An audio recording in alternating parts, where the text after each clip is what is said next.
हे बक्सरा सुन, जो लोग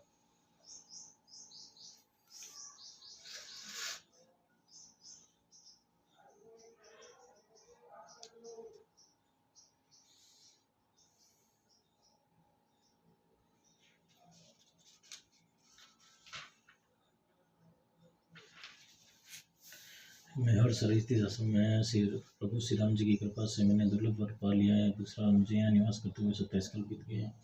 मैं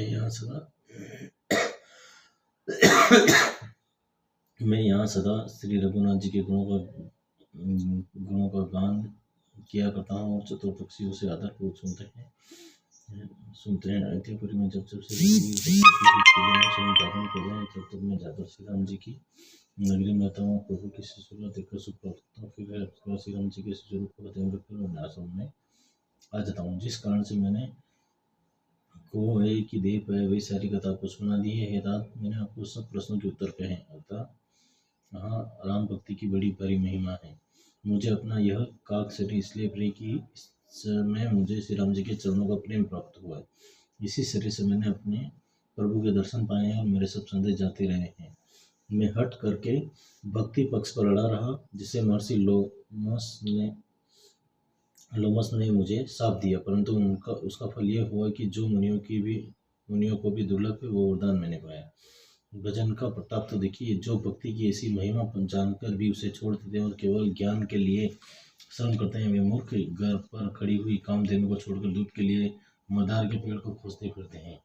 हे पक्षीराज सुनिए, जो लोग श्री हरि की भक्ति को छोड़कर दूसरे उपायों से सुख चाहते हैं, वे मूर्ख और जड़ करने वाले अभागे बिना ही जहाज के तैरकर महासमुद्र के पार जाना चाहते हैं। शिव जी कहते हैं, हे भवानी, भूसुंडी के वचन सुनकर गरुड़ जी हर्षित होकर कोमल वाणी से बोले, हे प्रभु, आपके प्रसाद से मेरे हृदय में अब संदेह, शोक, मोह और भ्रम कुछ भी नहीं रह गया। मैंने आपकी कृपा से श्री रामचंद्र जी के पवित्र गुण समूह को सुना और शांति प्राप्ति की। हे प्रभु, अब मैं आपसे एक बात और पूछता हूँ। हे कृपा सागर, मुझे समझा कर कहिए। संत मुनि वेद और पुराण यह कहते हैं कि ज्ञान के समान दुर्लभ कुछ भी नहीं है। हे गोसाई, वही ज्ञान मुनि ने आपसे कहा, परंतु आपके भक्ति के समान उसका आदर नहीं किया गया।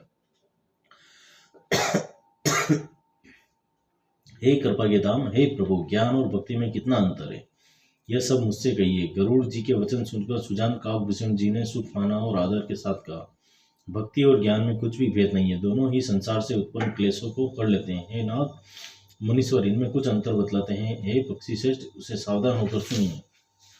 हे हरिवान, सुनिए। ज्ञान, वैराग्य, योग्य, विज्ञान, ये सब पुरुष हैं। पुरुष का प्रताप सब प्रकार से प्रबल होता है। अबला, माया, स्वाभाविक, निर्बल और जाति से ही जड़ होती है, परंतु जो वैराग्यवान है और धीर बुद्धि पुरुष है, वही स्त्री को त्याग सकते हैं। न कि वे कामी पुरुष जो विषय के वश में हैं, उनके गुलाम हैं और श्री रघुवीर के चरणों से विमुख हैं। वे ज्ञान के भंडार मुनि भी नहीं। गुरुजी, साक्षात भगवान विष्णु की माया ही स्थिर रूप से प्रकट है। यहाँ मैं कुछ पक्षपात नहीं रखता। वेद, पुराण और संतों का मत सिद्धांत ही कहता हूँ। गरुड़ जी, यह अनुपम विलक्षण रीति और एक स्त्री के में दूसरी स्त्री मोहित नहीं होती। आप सुनिए, माया और भक्ति ये दोनों ही स्त्री वर्ग की हैं, ये सब कोई जानते हैं। फिर रघुवीर को भक्ति प्यारी है, माया विचरने से ही नाचने वाली नटनी मात्र है। जी भक्ति के विशेष अनुकूल रहते हैं, इसी से मुझसे बढ़ती रहती है, जिसके हृदय में उपमा रही तो बातें सदी रात बिना किसी प्रकृति को बसती है।